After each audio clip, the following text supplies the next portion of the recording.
À 17 000 km de la métropole, s'impose un archipel aux paysages multiples, à cheval entre brousse et lagon.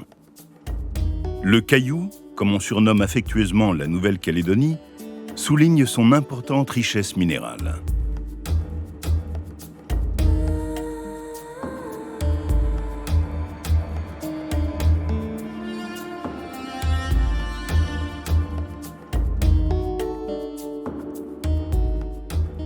Posée au milieu du Pacifique, Grande-Terre, la province des îles Loyauté, ou l'île des Pins, offre une nature sauvage qui s'abandonne.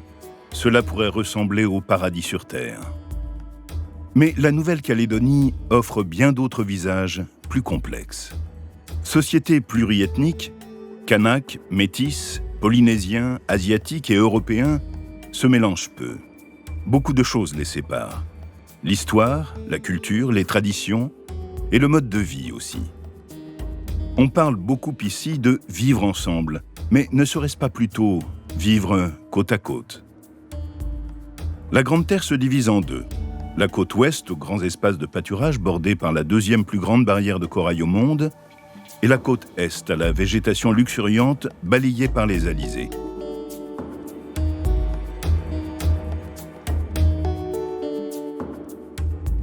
Une île, deux côtes et deux visages, deux visions du monde aussi. Une fracture qui dessine une ligne de partage géographique et idéologique. Les indépendantistes Kanaks contre les loyalistes Caldoches. Alors, un destin commun est-il possible entre toutes ces ethnies qui peuplent ce territoire du bout du monde?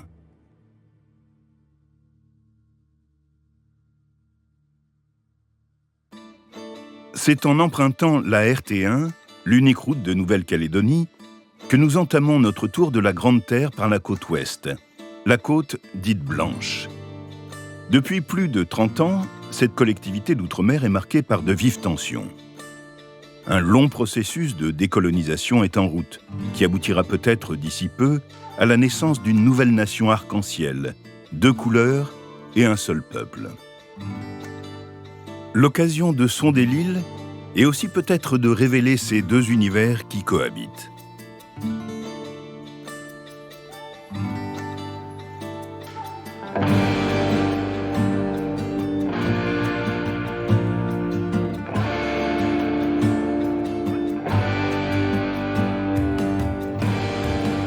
Nous sommes sur la côte ouest, perdue au milieu de la savane. Sur les terres de Ghislain, un broussard installé sur l'île depuis des décennies.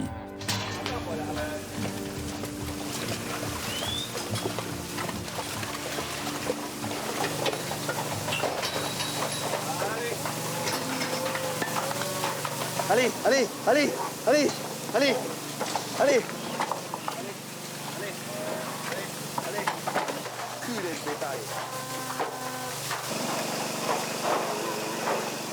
Doucement, Paul, doucement, doucement. Tu vois bien, c'est bloqué devant.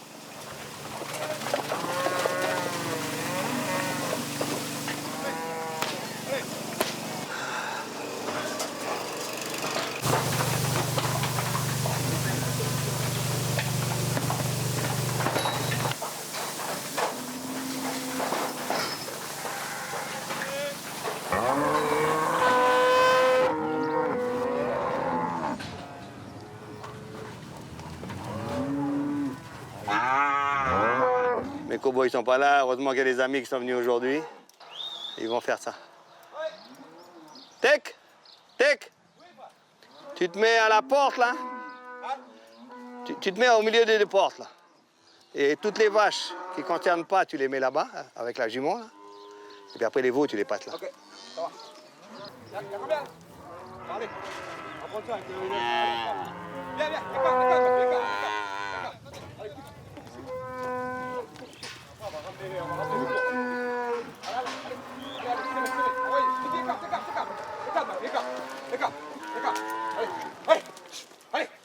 Voilà. Allez, allez, allez. Allez là-bas, allez. Allez, allez. Allez, allez, allez, allez, allez. Voilà.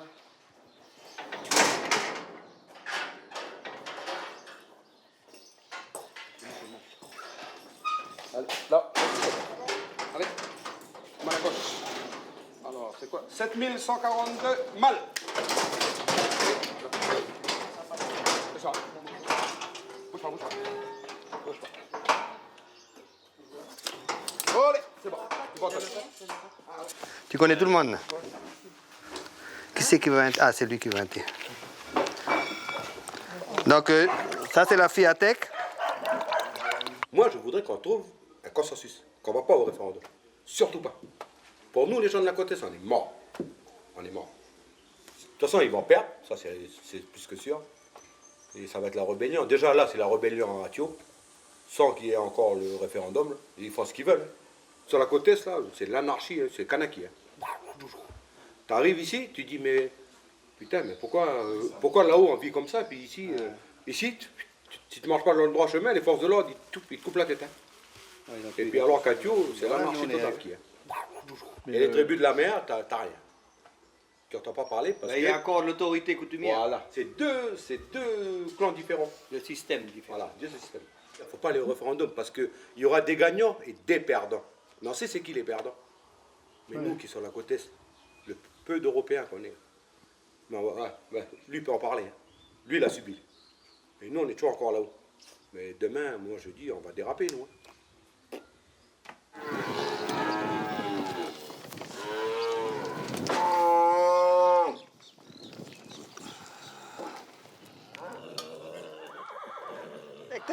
Bouge pas, bouge pas. Laisse-moi chercher, bouge pas, sinon après tout le troupeau bouge. Tu viens chercher quand je te dis. Texte celle-là. Là. 206, ok. 206, elle a un veau qui est malade. Allez. Voilà le veau là. Le veau mâle là, devant là. Laisse pas passer là-bas, laisse pas passer, hein. Laisse pas passer. Sabrina, t'as la meilleure jument. Bouge pas, Sabrina, mets-toi en face là, allez. Laisse passer, avance. Bon Dieu, tiens, allez, Tech. Allez, avance ma fille, bon. Allez, bouge ton cul, toi, merde. Voilà. Allez. Ah, c'est les chiens là qui font peur. Putain de chiens de con. Tu vas écouter. Laisse passer, avance. On va retirer. Allez. Laisse passer. Ramène. Allez. Va.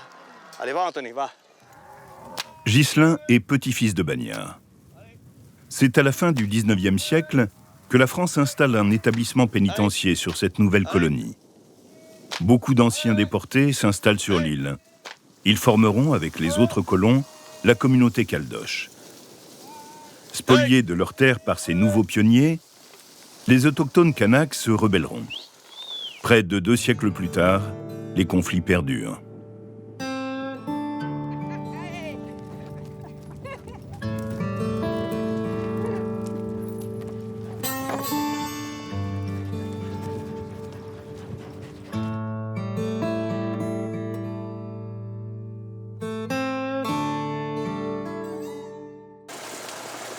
En 1984, les attentes indépendantistes se font plus pressantes et plongent la Nouvelle-Calédonie dans une guerre quasi civile.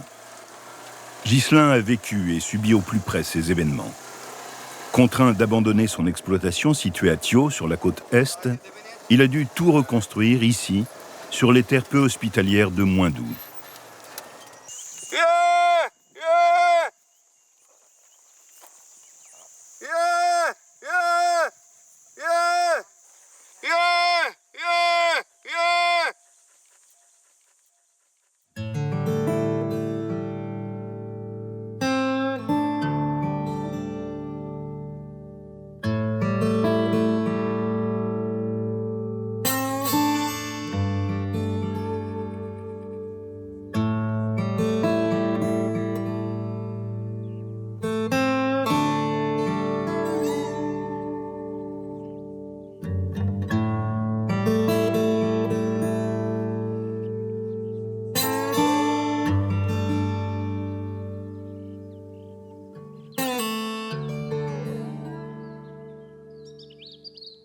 Le premier grand-père a fait le premier hôtel à Thio en 1870, c'était un Corse.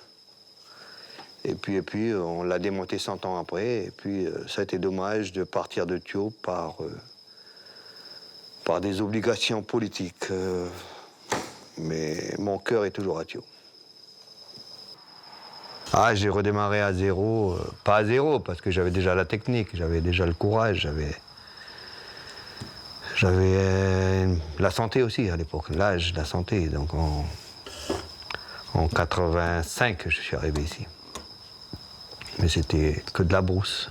On ne va jamais purger l'indépendance parce qu'il y a trop de facilité. Le peuple français est trop bon. Si c'était des Australiens ou des Américains, on a des exemples au Vanuatu, au Salomon et ailleurs. On est déjà préservé d'être français. Et eux aussi. Et je sais qu'ils sont au courant de ça. Donc. Mais c'est une minorité qui fout la merde. Et bien dommage qu'ils n'écoutent plus les chefs. Et moi, je peux te dire que quand je vais à Thio, je suis encore bien reçu, pas partout, mais je suis bien reçu. On m'a même fait de la coutume il y a quelques temps de ça. Et il faut du vivre ensemble, il faut un destin commun. Mais il ne faut pas que ce soit à sens unique. Depuis 81, c'est toujours à sens unique. C'est nous qui avons perdu. On a toujours reculé. On leur a redistribué 500 000 hectares, ils n'en font rien. On est en production de viande, on n'arrive même pas à fournir 50% de ce qu'on a besoin. Alors que dans les années 2000, on était autosuffisant. Tout ça parce qu'on a perdu beaucoup de terres, beaucoup de troupeaux. Avant, il y avait beaucoup plus d'amitié entre l'Européen, que je me considère, le Calédonien, et le Mélanésien. Tu es heureux ici, de vivre ici? Ah ben bien sûr. J'ai fait beaucoup de pays dans le monde, mais j'ai hâte de rentrer chez moi. Puis maintenant, ce que j'ai reconstruit ici, bon, je ne l'ai pas construit tout seul, j'ai construit grâce aux banques, grâce à mon frère, grâce à tout, malgré qu'ils soient handicapés, mais il m'a beaucoup donné la main. Et puis... Mais bon, à chaque fois, il se sauvait avec mes femmes. Alors, Des communautés rivales, un avenir incertain. Le peuple calédonien devra décider par référendum du type de souveraineté dont il souhaite se doter.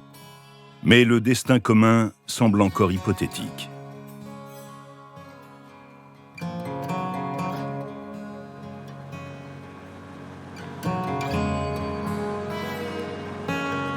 Avec ses lagons de rêve inscrits au patrimoine de l'UNESCO, la Nouvelle-Calédonie convoite les superlatifs. Elle dispose de la plus grande réserve marine protégée de France, recouvrant plus d'1 million de kilomètres carrés dans la mer de Corail. Du monde végétal au monde animal, du terrestre au marin, la Nouvelle-Calédonie est un véritable sanctuaire qui déploie une biodiversité unique.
Nous continuons notre route vers le nord.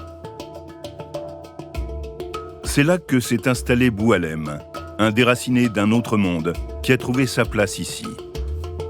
Il est ce que l'on appelle un métro.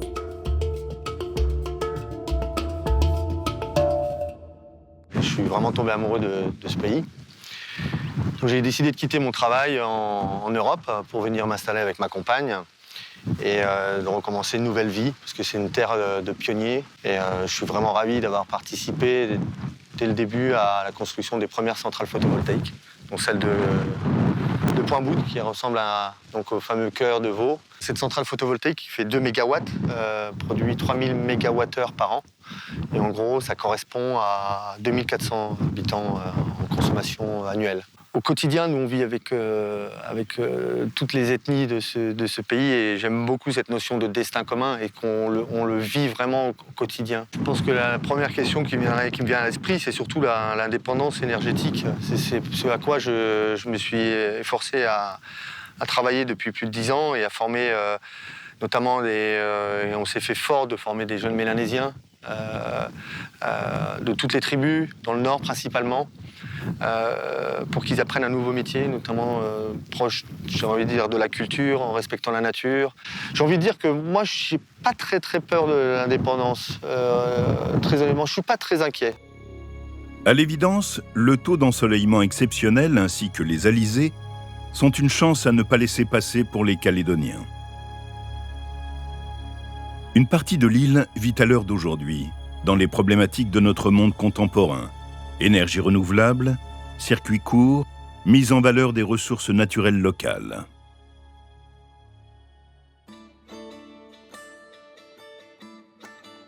Cap sur l'extrême nord, le bout du monde de l'île.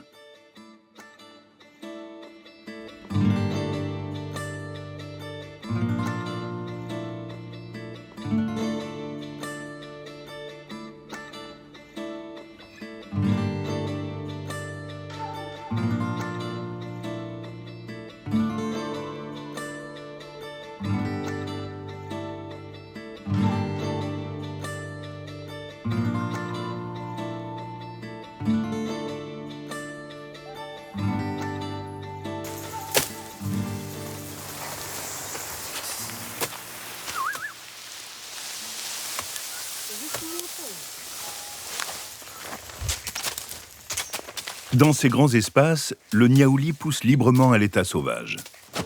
Arbre typique de la Nouvelle-Calédonie, il est l'un de ses emblèmes.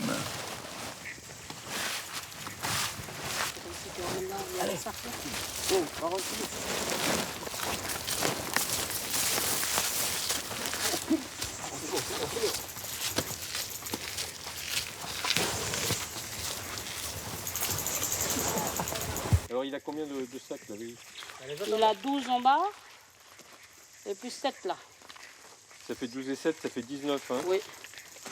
19 fois 24. Après il y a qui? Après il y a Ramon. Ramon il a 6 en bas. C'est combien? 6 plus 4 ça fait 10. Après c'est moi. Après, mais toi t'as combien? J'en ai 8. 456, alors ça fait 456 plus 240. 5 et 5, 10, 12, ça fait 1224 kilos. Putain, jamais ça tient là-dedans. On peut en mettre combien de sacs sur tes genoux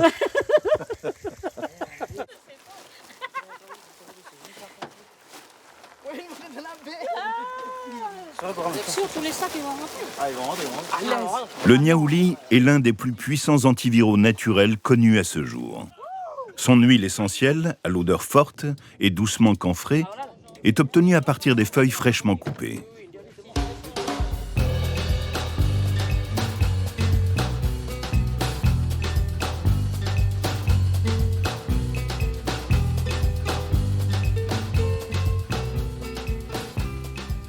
Ici, c'est l'été austral, la saison la plus chaude et aussi la plus arrosée.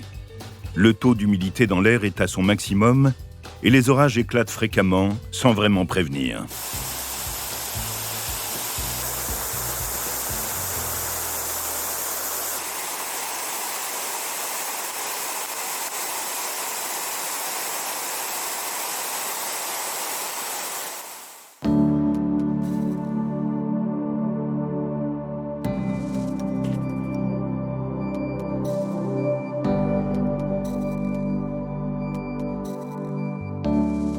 Jean n'est pas né en Nouvelle-Calédonie. Il a quitté la France pour construire ici son petit bout de paradis. C'est pénible là, quand il y a ce temps là comme ça, c'est forte pluie après des périodes de sécheresse. Le poisson c'est la saumonée. Hein. Là c'est 2 saumonées, hein. On a la saumonée à la tache noire et la saumonée hirondelle, celle qui a cette queue là qui est super, c'est super joli, c'est vraiment un très très beau poisson. Donc là je remplis là, un bon peu de basilic du jardin, de l'ail, de l'échalote, un peu de poivre, du sel. Et puis c'est bon, je vais aller ramasser 2 ou 3 tomates là, dans le jardin, là, les petites tomates cerises là, rondes comme ça. Là. Après, bon, évidemment, un petit bout de vin blanc. Hein. Après, avec ça, bon, c'est le traditionnel, hein, c'est notre repas traditionnel, c'est toujours le poisson, la marmite de riz, un petit peu d'aïoli avec. La couleur de l'eau au robinet, là, c'est atroce, surtout quand il pleut comme ça, là, je sais pas si ça se voit, mais c'est vraiment impressionnant, quoi. Pour faire la cuisine, eh ben, on prend l'eau de pluie, on récupère l'eau de pluie, là, qu'on met en bouteille, comme ça, on fait la cuisine avec l'eau de pluie, et puis l'eau donc qu'on va chauffer, et puis l'eau de boisson, c'est l'eau en bouteille. Hop, la bête au four, une petite pincée de sel, le sel de Caux, évidemment. Ouh, j'en peux plus. C'est chaud, il y a cette chaleur là, mais c'est incroyable. Jean et sa femme Josie vivent un peu comme des Robinson.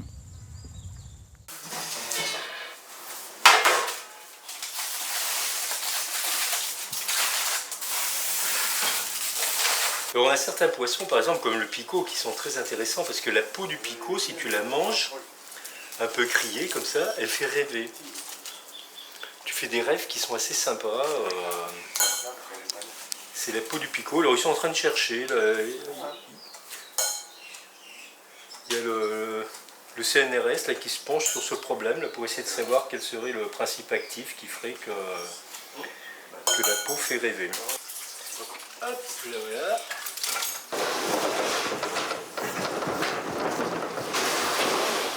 Alors ce bateau là on l'a construit, c'est 2016-2017, là pendant 3 mois, là, on a fait le tour de Calédonie avec, 1500 km, uniquement en mode solaire. Il y a de la houle là, dis donc.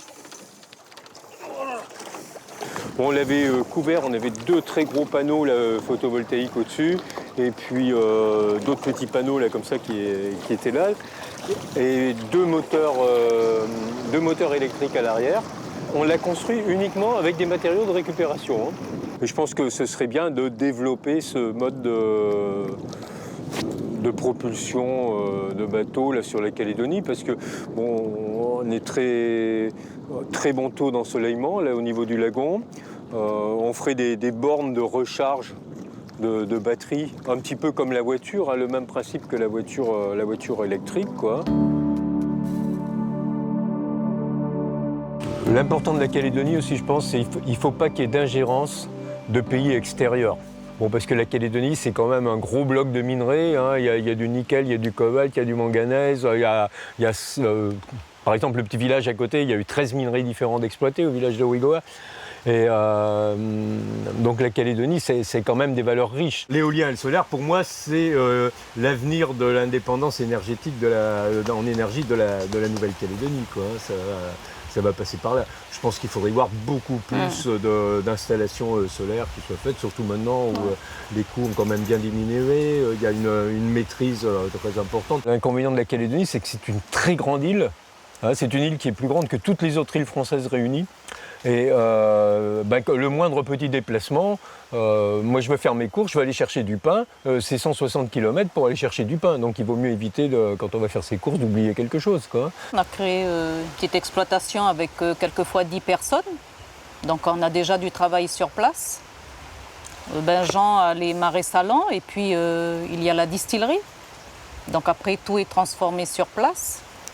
Voilà, tout est emballé sur place et tout part d'ici suivant les commandes des boutiques sur Nouméa.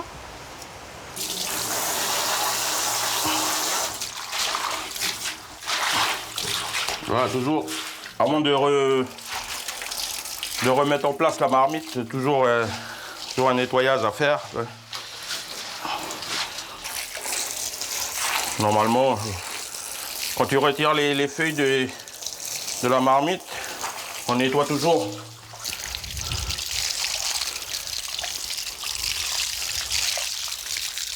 Vas-y, voilà. Yes. Allez, on lâche tout doucement. Là.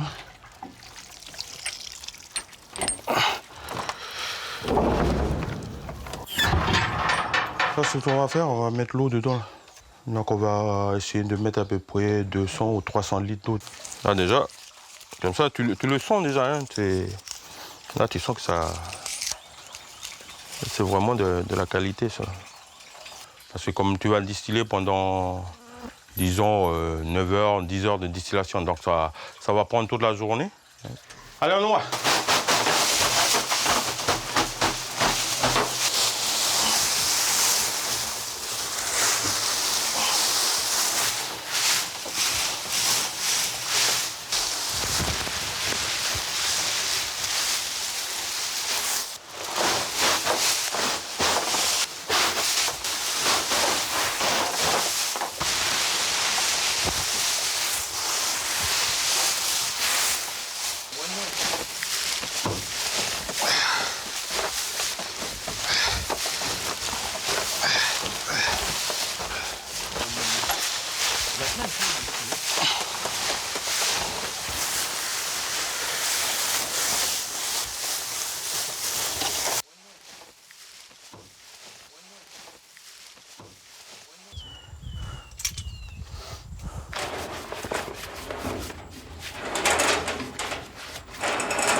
Ok, c'est bon. Vas-y, tu décolles, voilà. Après sur l'autre, tu tires sur l'autre, mais viens te mettre ici, là. En même temps, là, faut que ça soit là. Vas-y.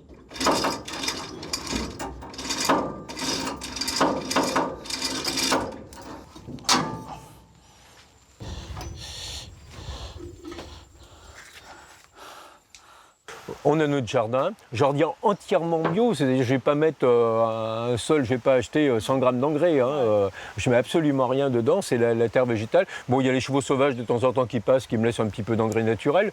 Et puis après, bon, on a la mer, on a le lagon. Le soir, on se dit tiens, qu'est-ce qu'on mange demain? On se fait un petit poisson, allez hop, je mets mon filet, on attrape 2-3 poissons, 2-3 crabes, et puis ça y est. Donc on a une qualité de vie absolument extra, qui revient un petit peu à la qualité de vie promue par les 68 arts. Et nous, dans le monde actuel, de vivre avec la nature, c'est quand même l'essentiel, on va dire. Enfin, pour moi, c'est un privilège. Bon, maintenant, on s'installe là pour une petite retraite, retraite bio. Je ne sais pas si ça se dit, la retraite bio.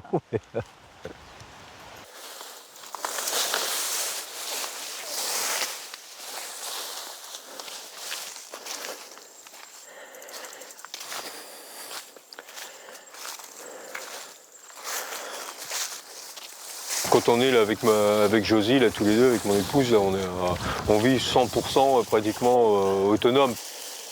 On fait avec les fruits de saison, hein, c'est-à-dire que des fois, par exemple, bon, en ce moment, là, on a eu beaucoup d'ananas, donc on a mangé des ananas.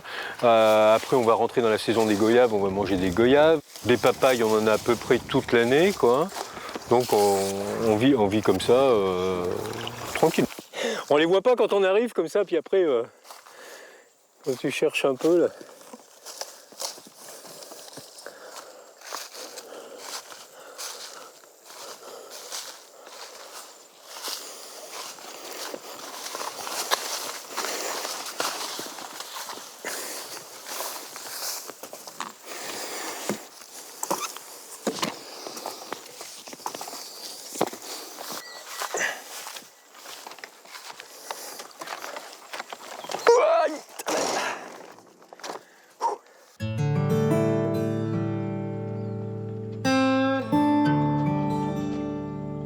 Chaque déplacement est une expédition.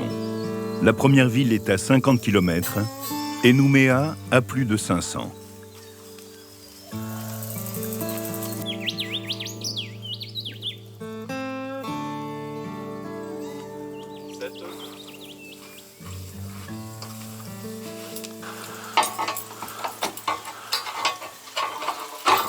Voilà, comme ça, alors si je note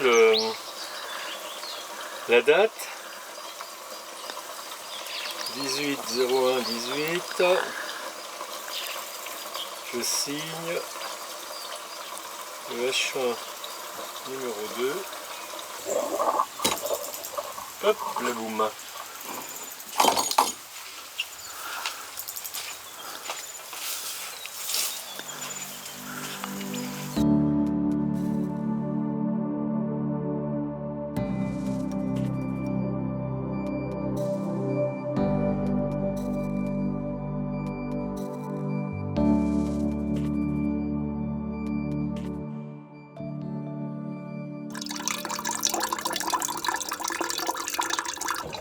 Donc on récupère l'huile et de l'autre côté l'eau. Il y a la séparation instantanée de l'huile et de l'eau dans le vase florentin.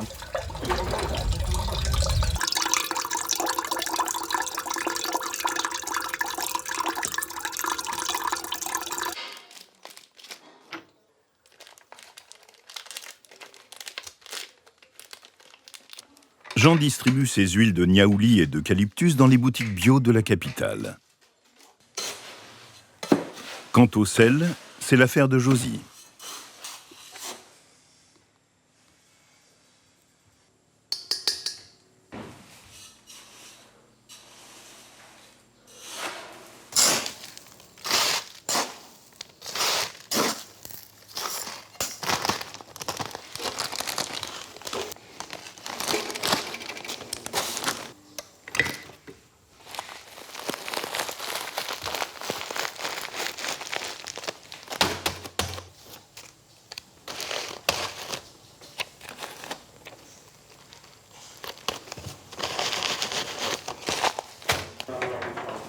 Allez, ça c'est le sel préparé, je vais le poser là. Hop,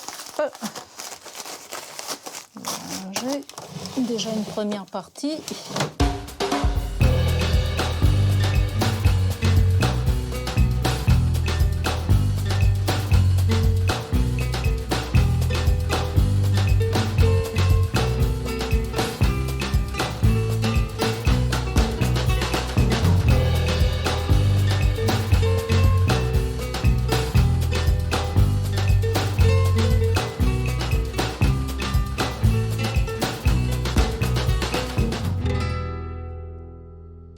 Moi, je pense qu'on vit dans le respect.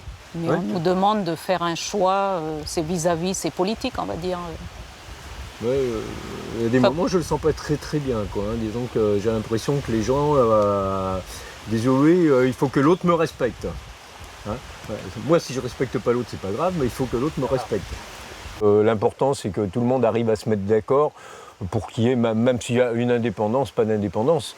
Moi, je suis français, je tiens à rester français, mais s'il y a une indépendance, que ça se passe bien, pourquoi pas. Hein. Enfin, moi qui suis calédonienne, je reste optimiste. Si ça suit le cours de...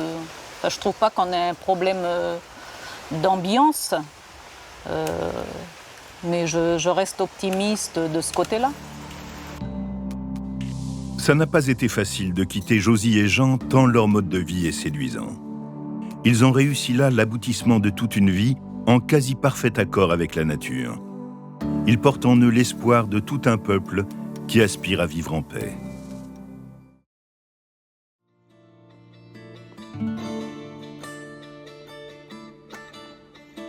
En changeant de côte, on change d'univers.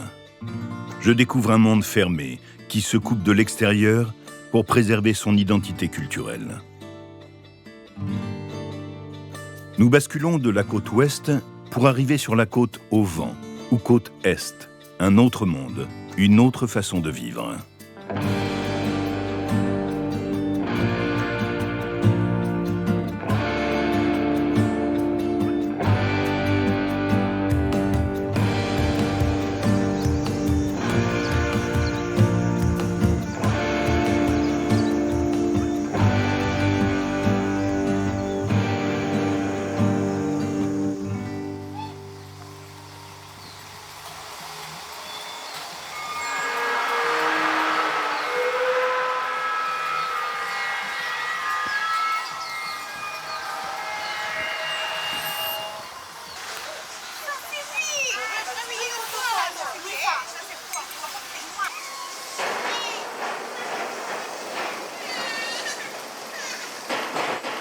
Selon de nombreuses légendes présentes sur la côte Est, ici se trouve l'entrée du pays des morts.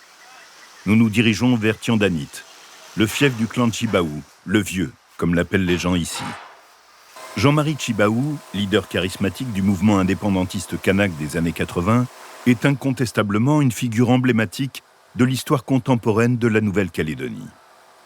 Après les événements sanglants de 1984, les accords de Matignon, ratifiés il y a 30 ans, marqueront le début de la longue route vers l'indépendance. La traversée de la rivière Wayem, avec son célèbre îlot, la Poule Couveuse, marque l'entrée en pays kanak. Nous avons rendez-vous avec Jean-Philippe, le fils aîné du vieux. Bonjour, monsieur Chibaou. Je présente mes respects. Et un petit, alors n'y voyez pas de connotation, mais je suis parisien, donc je vous ai ramené une petite tour Eiffel. Voilà. Merci. Olé. Bleu, blanc, rouge, n'y voyez pas de signe particulier. Il n'y a pas de souci. Du coup, le retour de ça, c'est que moi, je suis supporter depuis PSG depuis les années 90, quand il y avait Antoine Camboiré dedans. Ah bah, oui. Pour dire que s'il y a un bout par lequel on se rejoint, il y a bien ce bout-là. Ici, il n'y a pas grand-chose à donner, sauf ce qu'on est nous. Et puis, c'est surtout ça que les gens viennent chercher. Pour dire que là où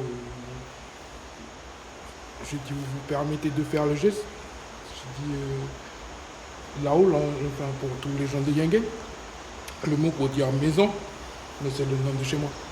Aujourd'hui, le tout, c'est pour se rassembler, pour aller partager la parole du Seigneur le dimanche sur la chapelle ici. Voilà, merci d'être arrivé, puis pour la petite tour Eiffel, et puis ben voilà. Les bouts de Manou, c'est ceux avec quoi on fait la coutume maintenant. Peut-être, je ne sais pas avec quoi on fera la coutume plus tard, mais voilà.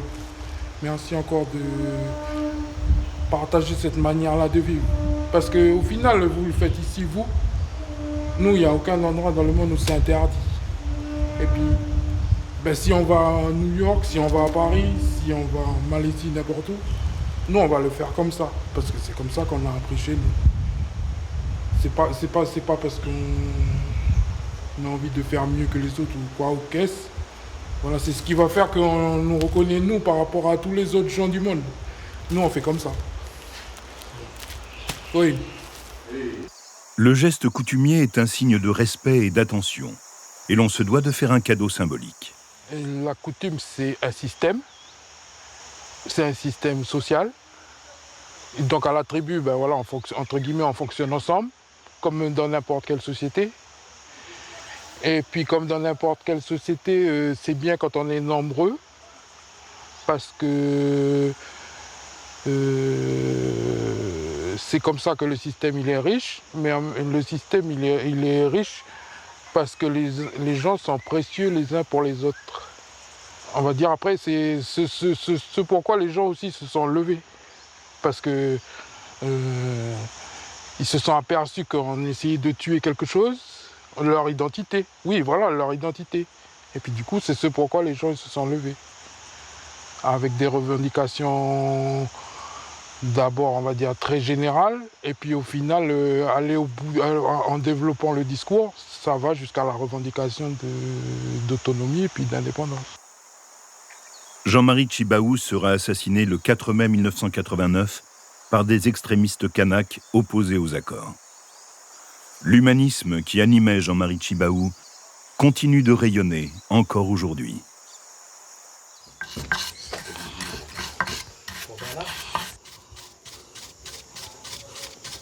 On vit avec les autres de toute manière, mais on vit les uns à côté des autres. Je dis vivre ensemble, oui, parce que du coup, moi j'ai des neveux italiens, néo-zélandais, moi de toutes les couleurs, wallisiens, futuniens. Moi j'ai des neveux et nièces, j'ai des enfants de toutes les couleurs.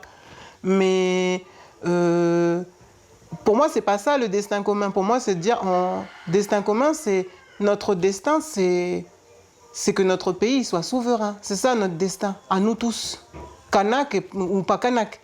Mais d'abord, il faut d'abord que les Kanaks se parlent avant. Ils se parlent avant pour bien se dire comment ils s'organisent pour demain. Parce qu'en fait, c'est comme le vieux dit, sa citation aussi, c'est la citation du vieux Jean-Marie, c'est le jour le plus important, ce n'est pas le référendum, c'est le lendemain. Un monde difficile à pénétrer. Une porte s'ouvre sur une culture fragile, qui se retranche sur elle-même de peur de se perdre. Une grande partie de la tradition kanak est construite autour de l'igname. Sa symbolique est très forte et donne lieu à des échanges cérémoniels. Martial, notre guide, est aussi petit chef de la tribu de Werap.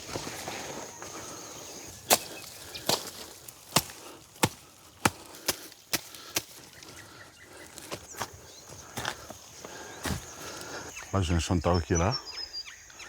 D'abord, on a des champs de choukanak qui va avec le taro et l'igname pendant la saison de la fête de l'igname. Et voilà.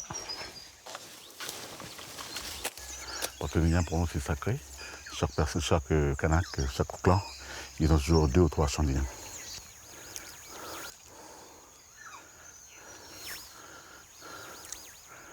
Quand on fait la fête de l'igname, c'est pour réunir un peu la famille, qui sont surnommés, qui sont un peu partout, de leur dire, voilà, on arrive parce que c'est la fête de l'igname en famille.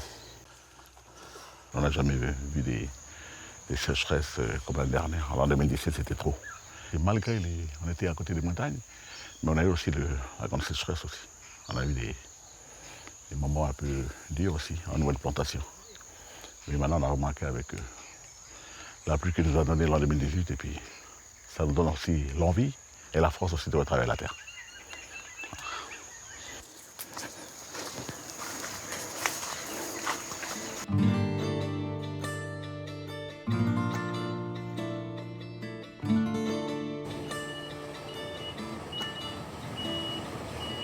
Pas facile de rester coupé du monde quand on est assis sur des trésors de ressources naturelles.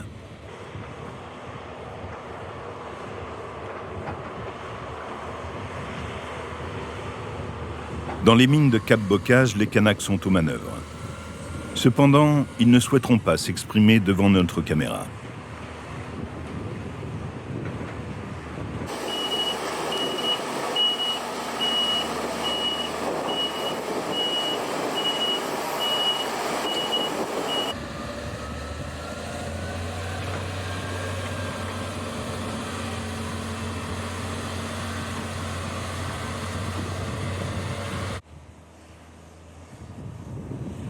L'archipel est le 3e plus grand producteur de nickel au monde.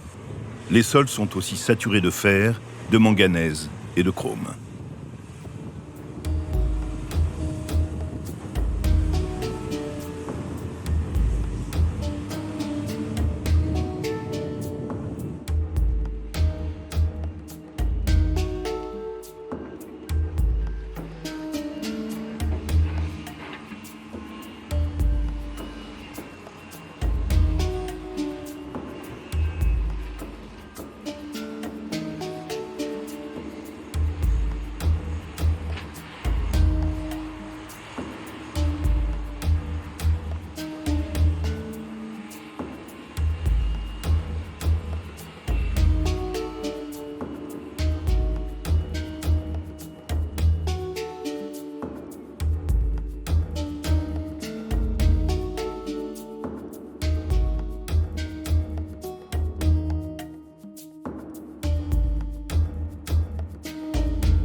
La côte ouest regorge de richesses.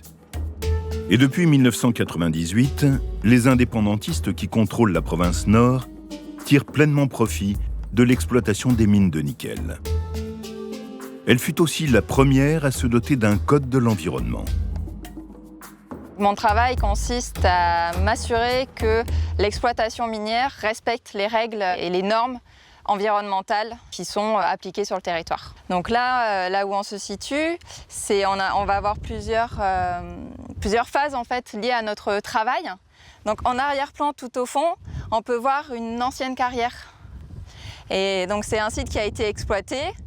Et maintenant, c'est justement à moi à faire en sorte qu'on arrive à revenir vers un état le plus naturel possible.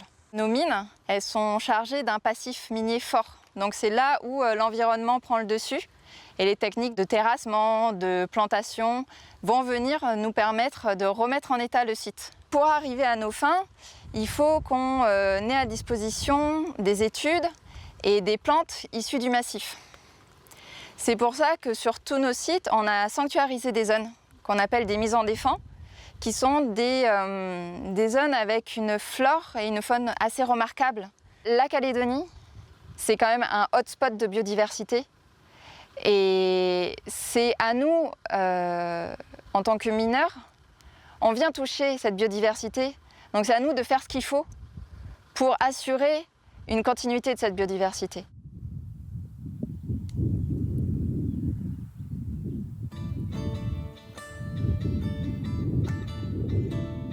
Nous nous enfonçons dans les terres et un peu plus dans la culture kanak. Car une porte va s'ouvrir sur ce monde difficilement accessible pour les étrangers. Plusieurs heures de route d'une côte sinueuse sont nécessaires pour rejoindre la tribu de Petits Borindis. À nouveau, nous traversons des paysages grandioses et quasi vierges. Nous nous rapprochons de la côte oubliée.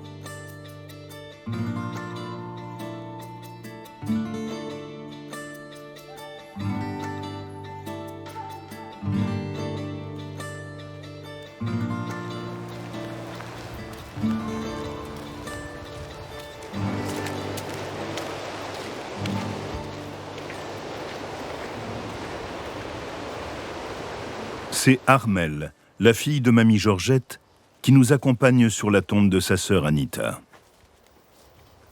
Chez les Kanaks, les ancêtres ne sont jamais tout à fait morts. Ils sont seulement désincarnés et continuent d'habiter les environs en influençant la vie de leur descendance par des signes surnaturels, des rituels ou des rêves.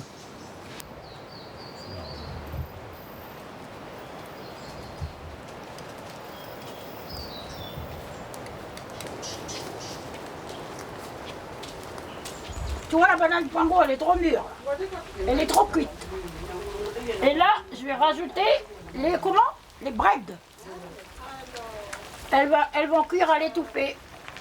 Voilà. Ça, c'est le pango.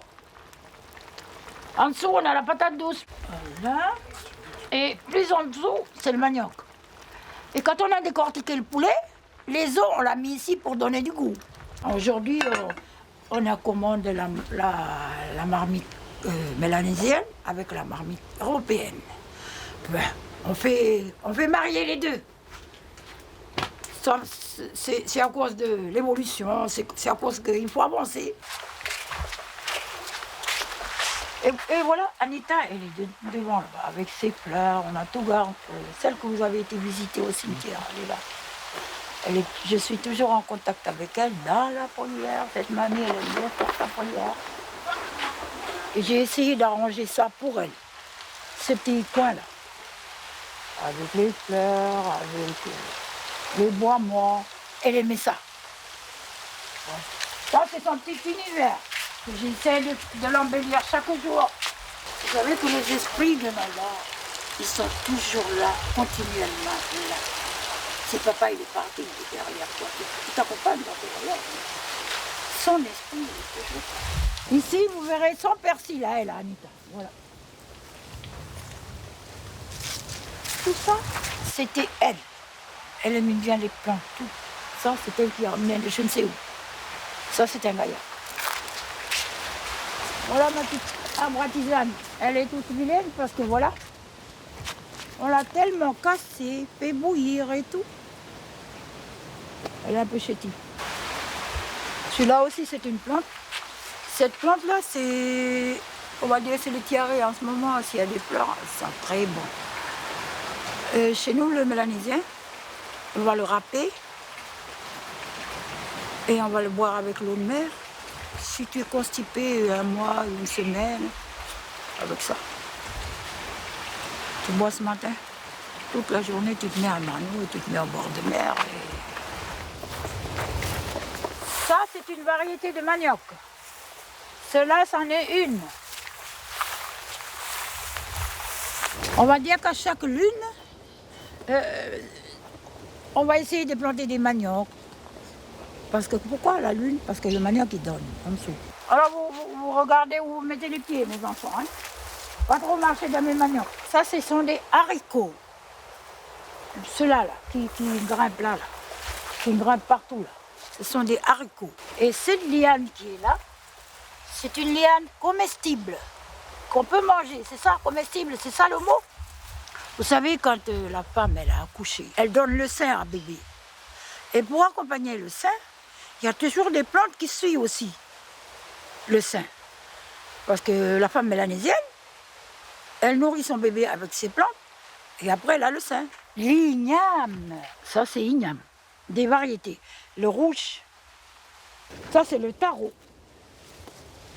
Le taro, ça c'est l'igname rouge. Et le tambour, celui-là, là, que j'ai mis ensemble. Là, c'est, on appelle chez nous boache. C'est une igname très dure, mais très bon à manger, que les Martiniquais, ils font beaucoup. Mais l'igname qui est propre à nous, elle est là, mais elle est cachée. Parce que les gens de la mer, les gens de la montagne, on a chacun notre igname à nous personnel.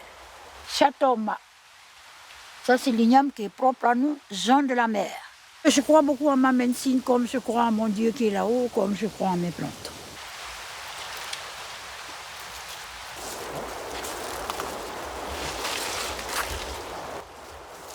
Quand je suis toute seule, il n'y a rien à donner. Allez, les feuilles de manioc.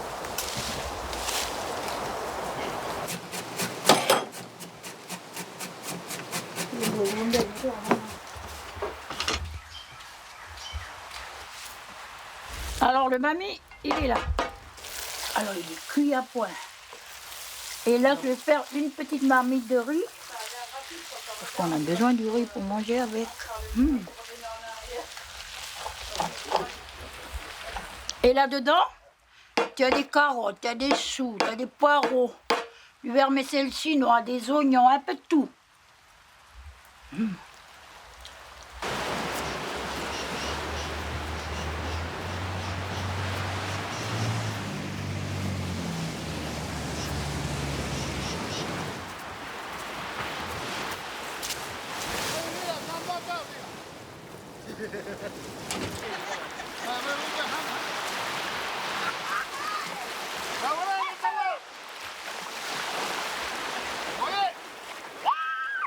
Bonne pêche.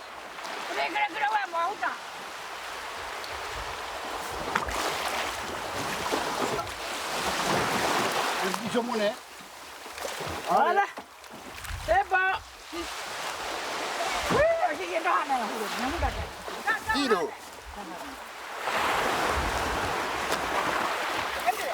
Mga ba hana? Hana.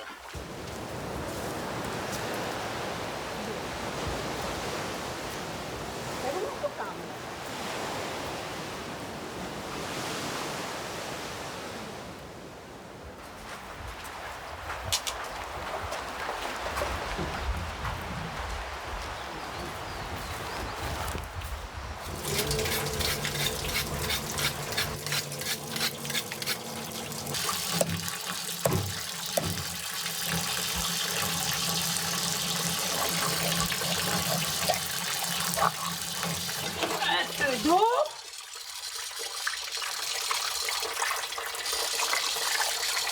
Et à l'étouffer.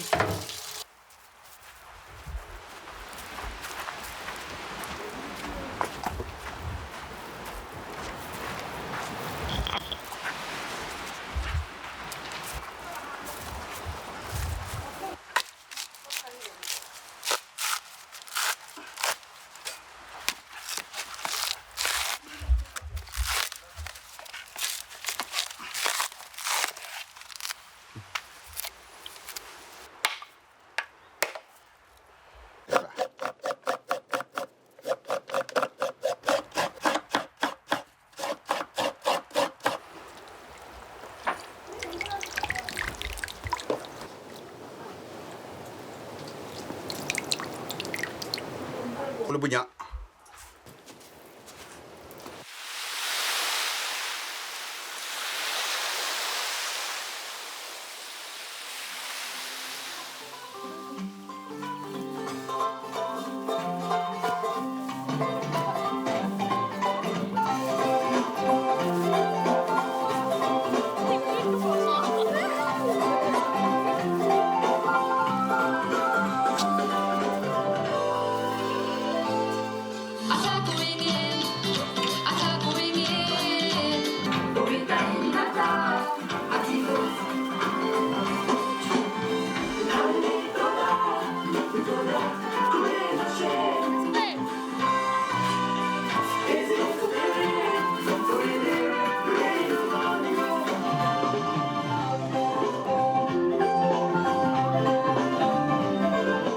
Un peu comme pour Josie et Jean, quitter Mamie Georgette ne fut pas facile, tant elle incarne avec bonheur la grand-mère qu'on rêverait tous d'avoir.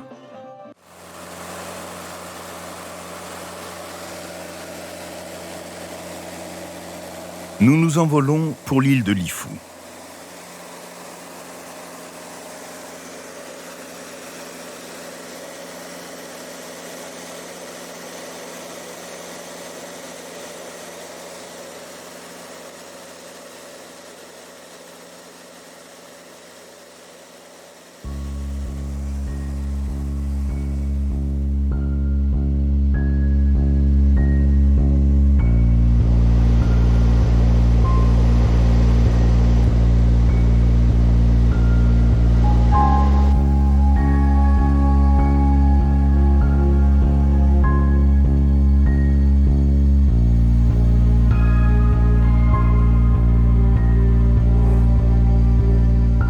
Lifou, avec ses 1150 km² de relief sous-marin, devenu terrestre au gré des légendes ou de caprices telluriques, est la plus vaste des îles Loyauté, la plus peuplée aussi.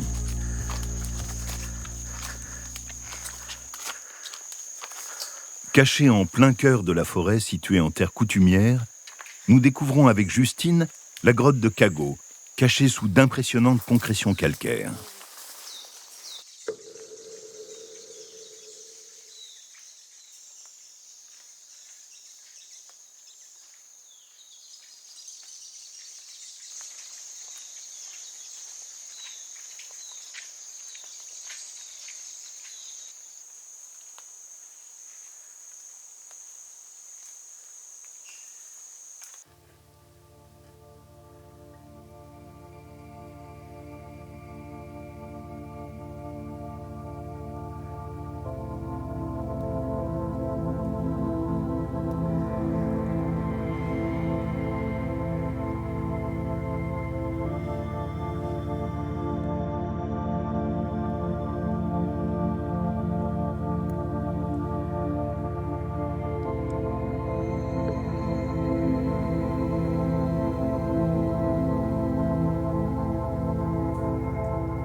Alors, je vais faire la coutume de remerciements à mes ancêtres qui sont dans ces lieux et aux 2 jeunes filles qui sont là, ces 2 cailloux, et qui représentent aussi les tabous de chez moi.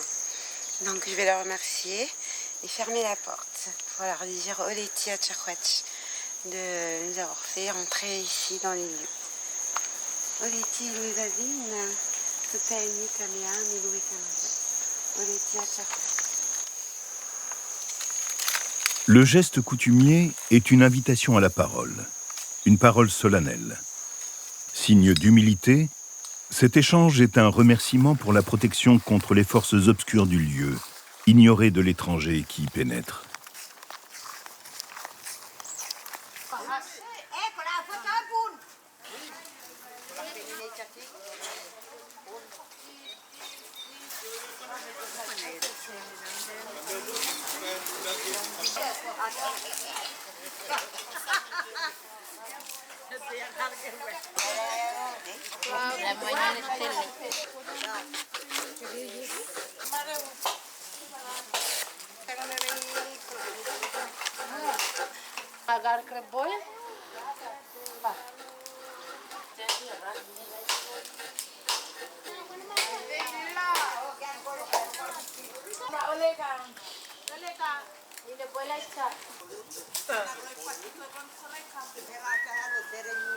Les préparatifs de la levée de deuil du grand chef de la tribu de Kanano, décédé il y a tout juste 1 an, marquent la fin du deuil pour les membres des différents clans qui composent la tribu. Cela signifie que le mort a pris enfin place auprès de ses ancêtres.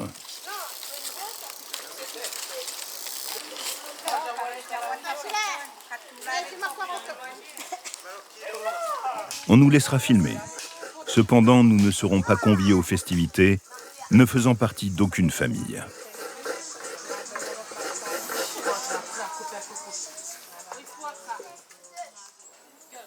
Tout le monde est mis à contribution.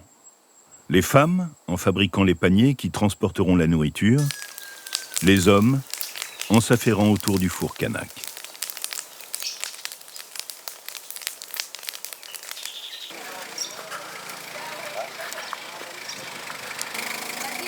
Vas-y, marche à mort.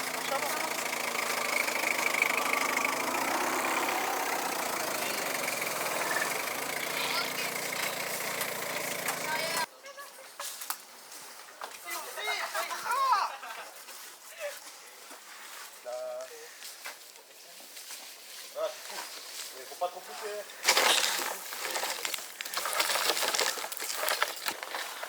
C'est là. Tu regardes. Mais vraiment là. Puis sort du matelas. Rola sabun.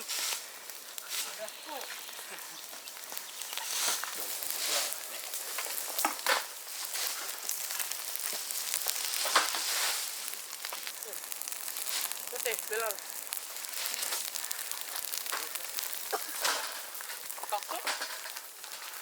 Plastique, là, ça brûle.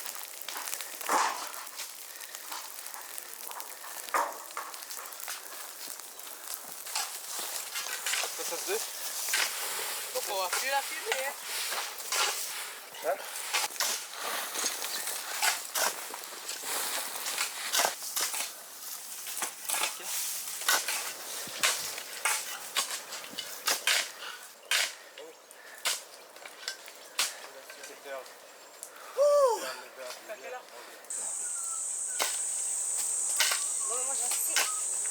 Bon, combien d'heures de cuisson? Moi, le référendum, c'est, on va dire, le vivre ensemble. C'est le mélange de toutes les ethnies ici en Nouvelle-Calédonie. Moi, j'ai trouvé la France très bien parce que ça m'a ouvert l'esprit d'un autre côté. Le fait que je suis partie pour la première fois là-bas et d'avoir rencontré d'autres personnes qui ne sont pas d'ici.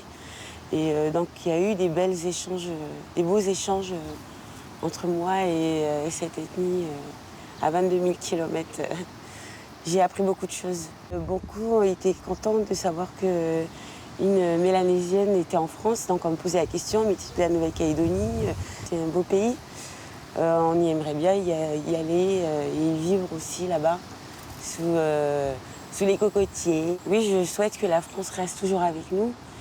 Voilà, aussi par rapport au passé, voilà, le passé est du passé. Maintenant, et aujourd'hui, on vit encore avec la France. Donc, on le souhaite que ça continue, qu'il n'y ait pas des indifférences par rapport au référendum. Non, je souhaite que la France continue, oui. Car, voilà, comme je parlais de tout à l'heure, le vivre ensemble, c'est très bien.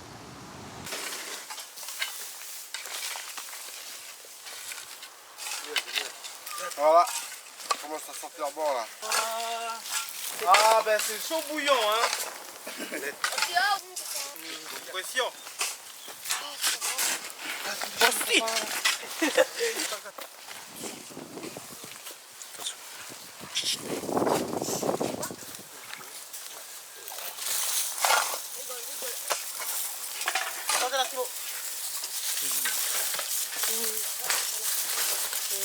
Ça va, oui.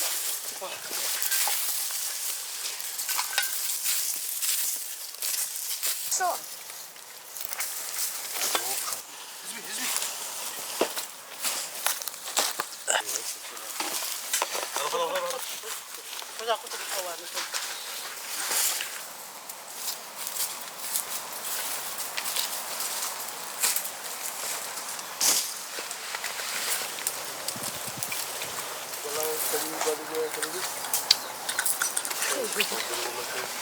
Qu'est-ce que t'en penses, Titoun? Ah, c'est parfait, c'est parfait. Ah, c'est à bonne température, c'est succulent. Combien il y a un cochon entier là? Ouais. C'est ça? À point, bien cuit, saignant, bleu.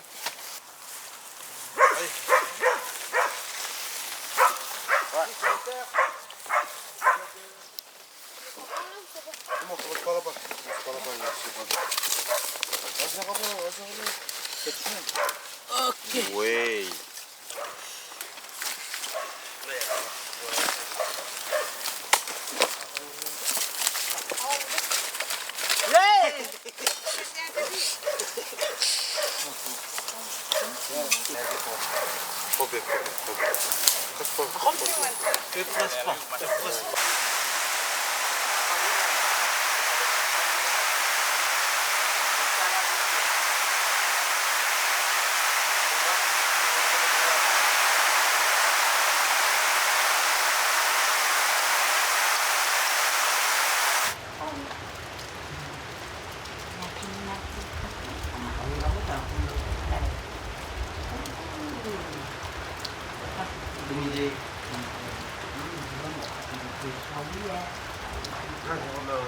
Une éclaircie nous permet enfin de nous envoler vers l'île des Pins.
L'île des Pins n'est pas avare de magnifiques baies. Celle d'Upi, ou baie des Pirogues, est un peu la chasse gardée des clans de la mer. On y fabrique les célèbres pirogues à balancier.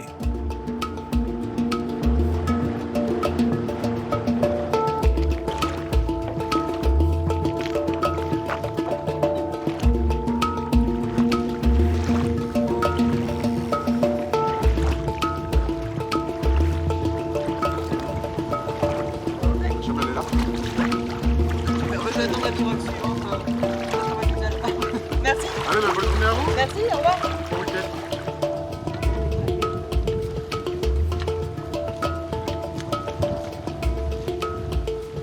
Joseph perpétue cette tradition que la jeunesse redécouvre aujourd'hui comme aussi un moyen de subsistance.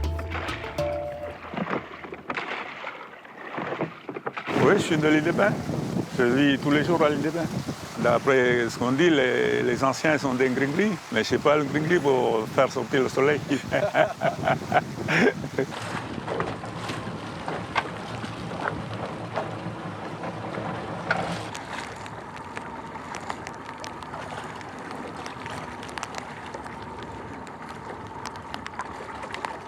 Auparavant, c'était des pirogues doubles, comme un catamaran.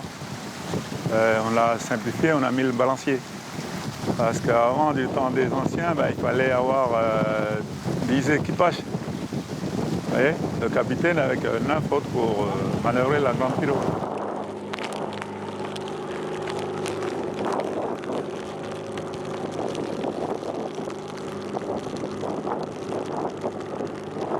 Auparavant, la pirogue était surtout le secteur de l'île. Maintenant, on considère cette partie comme le port d'attache des pirogues. Et la baie, elle s'appelle Saint-Joseph, mais on le connaît plus souvent sur le nom de la baie de la pirogue. Et moi, j'ai construit moi-même ma pirogue, étant donné que je suis menuisier de métier. Ça fait que c'est plus facile à construire.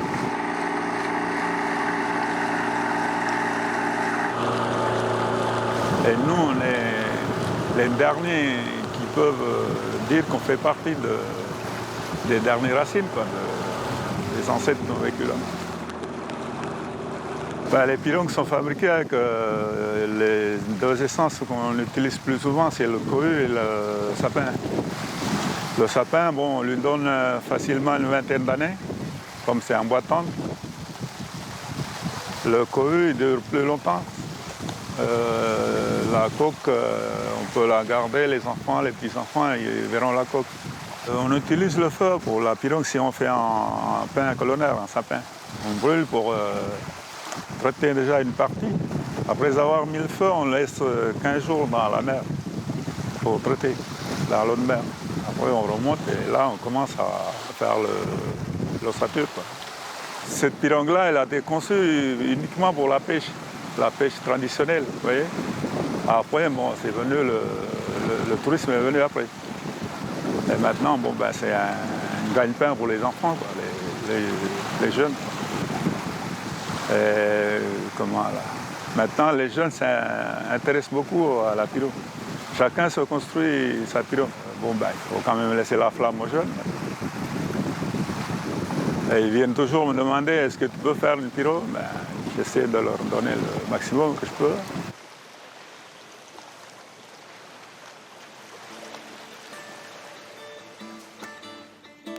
De retour sur Grande Terre, dans la baie de Prony, nous retrouvons des hommes et des enjeux contemporains. Il n'y a pas que le soleil qui brille en Nouvelle-Calédonie. C'est aussi le pays des alizés. Dans l'hémisphère sud, ces vents frais soufflent du sud-est et de l'est. Les alizés sont présents en moyenne jusqu'à 250 jours par an sur la région de Nouméa et sont à l'origine de la douceur du climat. Mais c'est aussi le pays des cyclones tropicaux.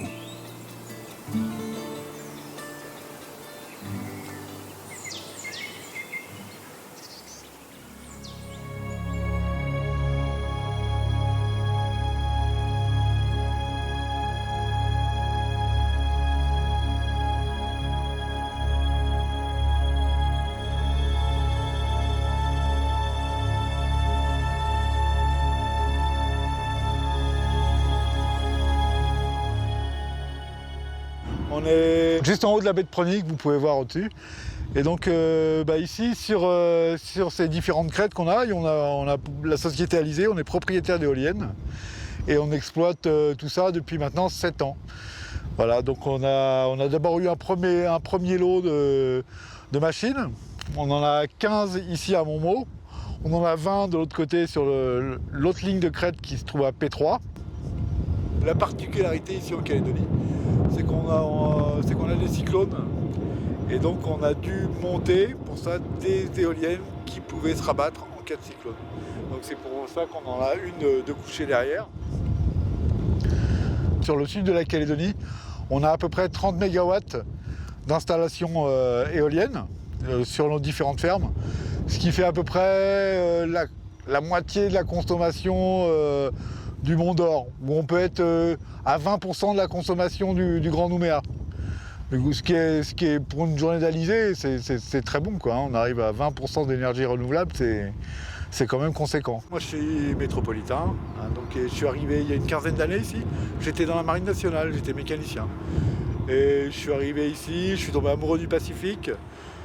Des gens, du paysage, c'est quelque chose qui vous prend au trip, quoi, c'est clair. Et donc j'ai posé la casquette ici et j'ai trouvé un emploi aux éoliennes, au tout début de l'aventure des éoliennes en Calédonie. En tant que métropolitain, je ne me suis pas trop intéressé aux tenants et aboutissants politiques. Moi, ce que je vois à mon niveau, c'est que j'arrive à faire de la formation auprès de jeunes locaux, de jeunes Kanaks.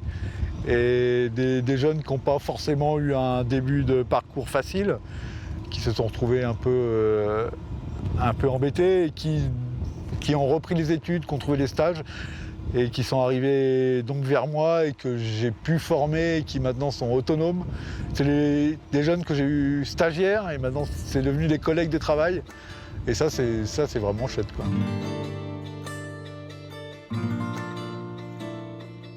Ultime destination sur Grande Terre, et pas des moindres, le parc de la Rivière Bleue.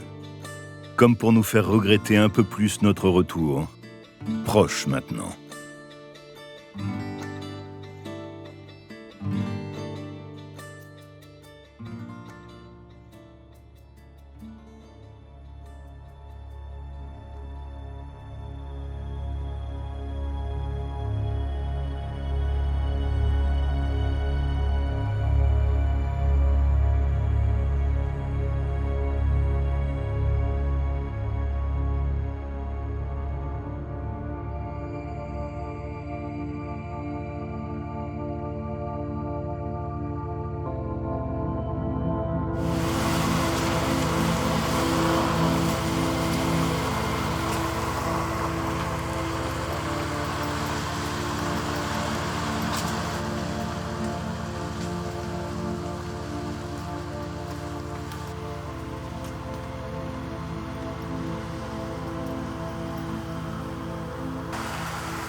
Ce qu'on voit en contrebas ici, c'est la grande vallée de la Rivière Blanche, donc une grande zone humide naturelle.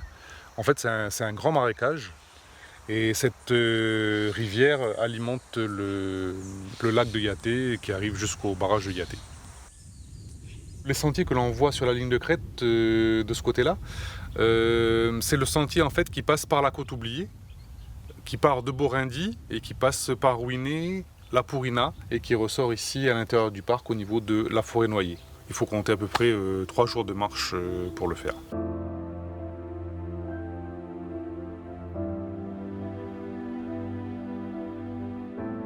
Donc ce que l'on voit en contrebas ici, c'est la forêt noyée. Donc c'est la forêt qui a été noyée lors de la mise en eau du barrage de Yaté. Et en fait tous les troncs qui restent debout sont des troncs imputrescibles et on a 2 espèces. Surtout, c'est le chêne-gomme et le houppe qui sont vraiment des bois très très durs. C'est pour ça qu'ils sont encore debout 50 ans après.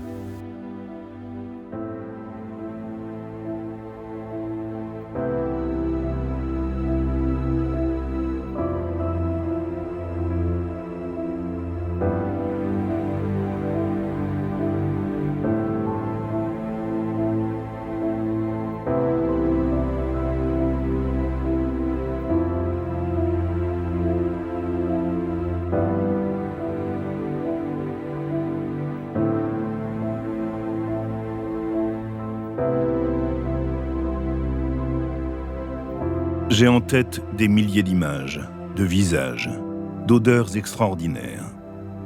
Mais à ce moment-là du périple, je ne réalise pas encore la force de l'empreinte que me laissera cette aventure. Ici, comme partout ailleurs, nous sommes à l'heure de la culture mondiale. Les jeunes ne dansent plus les danses traditionnelles, mais le hip-hop. La décolonisation de la Nouvelle-Calédonie est un révélateur des différences culturelles, occidentales et kanak. Mais la jeunesse semble avoir presque fait le pont et va au-delà de ces différences. On est un peu les bébés des accords, donc on est, on va dire, les héritiers d'un patrimoine. Donc ça fait 30 ans, donc là on arrive au fin de bail.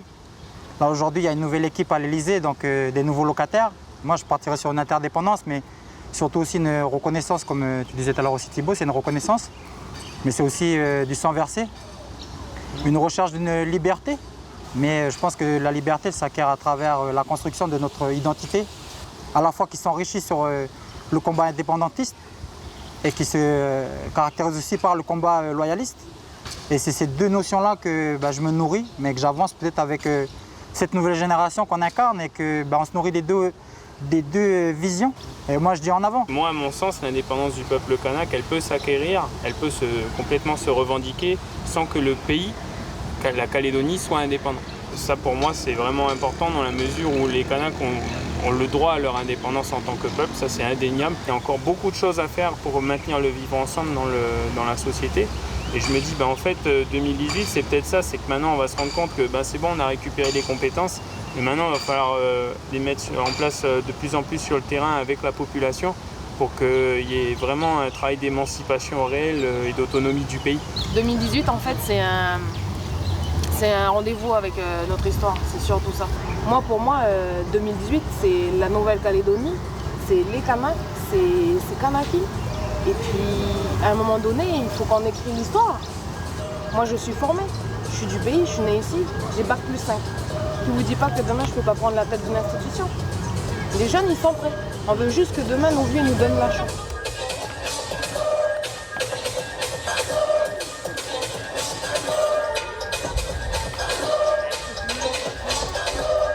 Je me sens océanien, je suis de nationalité française, mais je me sens océanien parce que j'ai jamais vécu en France, donc je suis calédonien. Donc forcément, pour moi, c'est important aussi d'avoir une identité calédonienne qui concerne tout le monde et qui, bien sûr, inclut l'identité kanak, puisque c'est le peuple premier, tu vois. On n'a pas encore défini aussi les personnes qui arrivent ici.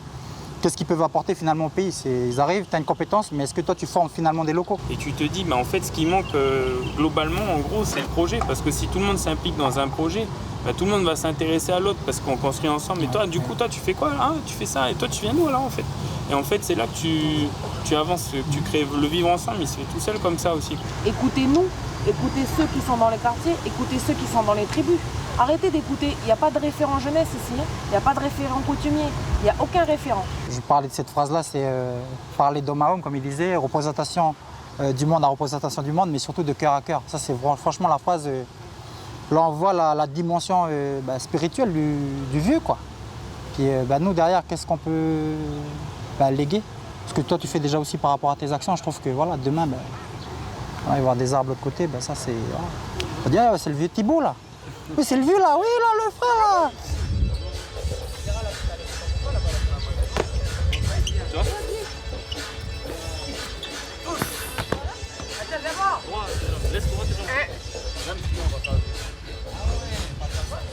Informez-vous. Ne croyez pas ce qu'on vous dit, ne croyez pas ce qui passe à la télé, à la radio. Allez chercher l'information. Et surtout, n'hésitez pas à rencontrer les gens, à aller parler avec les gens, à aller dans les tribus, aller voir les jeunes dans les quartiers. Prenez l'info où elle se trouve vraiment, vivez l'instant. Et puis, laissez pas des échéances politiques nous diviser. N'oubliez pas vos liens du cœur, vos liens du sang, vos liens de parenté. Parce que c'est ce qui nous fait, nous, Océaniens avant tout. C'est les racines qu'on a plantées dans ce pays-là. C'est à nous tous, si on a justement des convictions, de nous impliquer pour pouvoir avoir un droit d'existence, se réapproprier cette société, construire ensemble le projet commun et définir ensemble notre identité, notre culture et notre avenir. Et je pense que c'est ça le plus important pour un individu, c'est trouver son équilibre pour être bien soi-même. Et à partir de là, on pourra rayonner et toucher de sa lumière tout le monde. Les filles, et puis on se rappelle là-bas, dans là, 2018. Hein. On est quand même amis. Hein. Ben ça, hein, aussi plus qu'amis. On est famille.